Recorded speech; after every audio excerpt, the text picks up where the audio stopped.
You know the drill. You're at the doctor's office, they give your knee a little tab, and bam, your leg kicks out all on its own.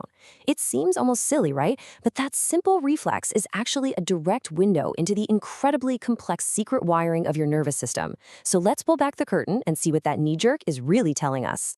I mean, we've all had it done, but have you ever stopped to think about why? It's not just some old-fashioned routine. That little tap is a surprisingly sophisticated diagnostic tool. Think of it like this. The doctor is asking your nervous system a very specific question, and the way your leg answers can reveal a ton about where a problem might be. Is it in the brain, the spiral cord, or somewhere else entirely? Okay, so to really get this, we've got to start with the basic wiring. This is what's known as the spinal reflex arc, and you can pretty much think of it as your body's own internal autopilot. It's designed to be lightning fast and totally automatic. In fact, it does its job without even asking your brain for permission. So picture this. That hammer tap physically stretches your big thigh muscle, the quadriceps. A tiny receptor in there senses the stretch and immediately sends an alert down a sensory neuron. That signal travels straight to your spinal cord, where, and this is the cool part, it connects directly to a motor neuron. That motor neuron then sends a command right back out to the same muscle, telling it to contract. And just like that, your leg kicks. Now, notice what's missing in that entire chain of events? Yep, the brain. It wasn't involved at all. And that's the whole point, really. The knee-jerk reflex is a totally local affair.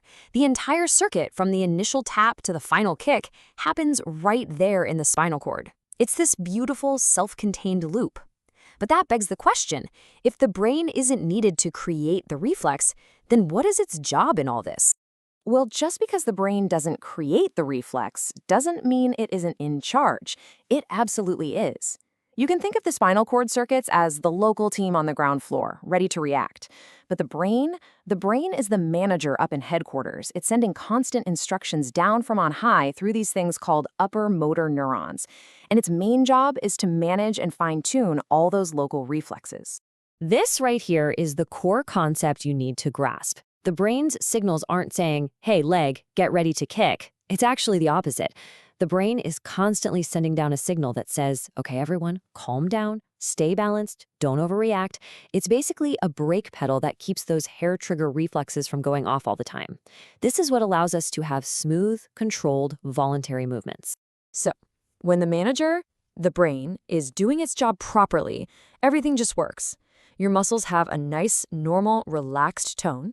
Your reflexes are there, but they're not ridiculously strong. You can move smoothly and efficiently, and your muscles aren't just firing off in random, unwanted spasms. This is the healthy baseline we're aiming for. All right, now that we know how the system is supposed to work, let's talk about the two main ways it can break down. And this is fascinating.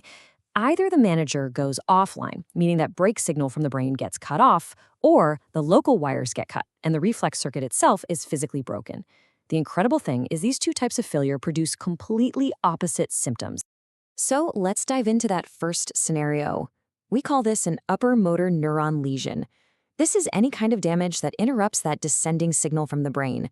We're talking about things like a stroke, a traumatic brain injury, or a spinal cord injury. Essentially, the manager has been taken offline. The brakes are gone.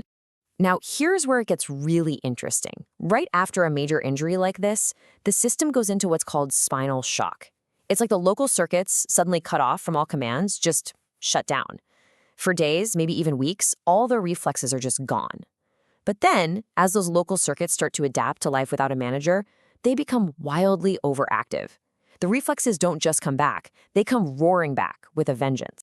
And what does this overactivity look like in a person? Well, you get hyperreflexia. Those knee jerks become huge, exaggerated kicks. You get spasticity, which is this intense muscle stiffness. You can even see something called clonus, these rhythmic, involuntary muscle beats. And of course, the famous Babinski sign, where the big toe points up instead of down when you stroke the foot. These are all classic signs of a local circuit running wild without a boss. Okay, let's switch gears to the complete opposite problem. What if the brain's commands, the manager's instructions, are perfectly fine, but the local wiring itself is busted? This is what we call a lower motor neuron lesion. This could be from something like a pinched nerve in your back, physical damage to a nerve in your arm, or diseases that directly attack those motor neurons. The issue here is pretty straightforward. The circuit is broken. Specifically, that final wire, the motor neuron, supposed to carry the signal from the spinal cord out to the muscle is cut. The brain can shout commands all day long. The stretch receptors can scream that they've been stretched, but if that final wire is broken, the message just can't get through. It never reaches its destination. And as you might guess, the signs are dead opposite of what we saw before. Instead of overactive reflexes, you get very weak ones, or even no reflexes at all. Instead of stiff, spastic muscles, you get limp, flaccid weakness. The muscles, because they're not getting any signal, start to waste away. And you might even see these tiny, visible muscle twitches under the skin called fasciculations. Total opposite. So let's bring this all home. Why do we care so much about these two totally different sets of signs? Well, it's because they create a diagnostic roadmap. They allow clinicians to look at a patient and navigate their nervous system to pinpoint exactly where the injury is located. This table is basically the whole explainer in a nutshell. It's the clinical cheat sheet. You just look at the patterns. Is the muscle tone cranked up, or is it floppy? Are the reflexes way too strong, or are they gone? Is there a Babinski sign? By going down this list, a doctor can figure out with amazing accuracy whether the problem is upstream in the brain or spinal cord, the UMN system, or downstream in the nerves going out to the limbs, the LMN system. So the next time you're at the doctor's and they pull out that little rubber hammer, you'll know exactly what's happening. They're not just checking a simple kick. They are reading a complex, detailed roadmap that's laid out by your own nervous system. That one little tap helps them tell a central problem from a peripheral one, and that distinction is absolutely fundamental to getting the diagnosis right. It's pretty incredible, right? It just goes to show how much information is packed into our body's simplest functions. It really makes you wonder, if that tiny tap can tell us the difference between something like a stroke and a pinched nerve, what other profound secrets are hidden just beneath the surface, just waiting for us to ask the right questions?